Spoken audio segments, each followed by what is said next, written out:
In the Middle Ages, money did not look the way we understand it today. It was not a promise backed by the state, and it did not rely on trust in a king or ruler.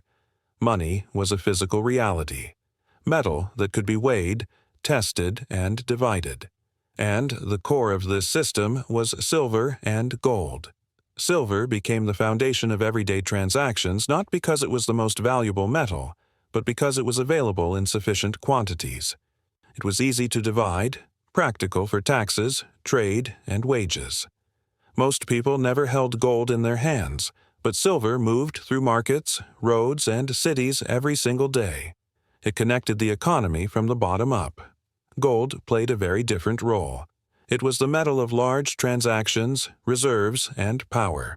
It was used in settlements between cities, states, and major merchant houses. Gold rarely appeared in ordinary trade, but it revealed the true strength of an economy. Where gold accumulated, there was stability, influence, and trust.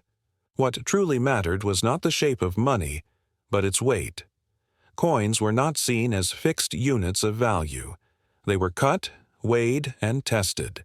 If the metal matched the expected weight and purity, it was accepted. If it did not, it was rejected, even if the coin carried the portrait of a ruler. This was a system that trusted measurement, not authority. Over time, rulers learned to exploit this system. Coins became thinner and lighter. Impurities were added. Formally, the money looked the same, but its real value declined. This led to distrust, rising prices, and the search for alternatives. Weighing coins, melting them down, and settling transactions directly in metal. This is where the first elements of financial control emerged. Scales, standards, inspections, and storage became more important than the coins themselves.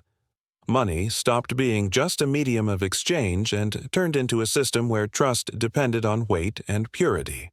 Silver and gold did more than facilitate trade. They shaped the economy itself. They determined who could trade, who could save, and who could wield influence. It was a financial system without banks, but with strict rules that everyone understood. From this logic, merchants, credit, and eventually the first banks would emerge. But before that, the world was governed by weight, metal, and trust in measurement. Not in words, not in power, but in money, in its most literal form.